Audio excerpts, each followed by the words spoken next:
Aksi saling dorong dan bakar ban mewarnai aksi unjuk rasa di kantor Kejaksaan Tinggi Sulawesi Tenggara.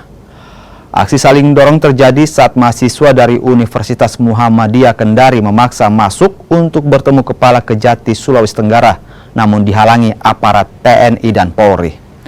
Dalam aksinya, pengunjuk rasa mempertanyakan perkembangan kasus dugaan illegal mining PT Citra Silika Malawa di Desa Sulaho, Kabupaten Kolaka Utara. Mereka menyebut kasus tersebut sudah dalam tahapan penyidikan, namun belum menetapkan tersangka. Pengunjuk rasa juga meminta Kejati Sulawesi Tenggara transparan dalam kasus ini. Dugaan kasus illegal mining ini mulai ditangani Kejati Sulawesi Tenggara sejak 3 bulan lalu. Dilakukan di Kejaksaan Tinggi, mulai dari proses penyidikan sampai penyidikan. Artinya apa?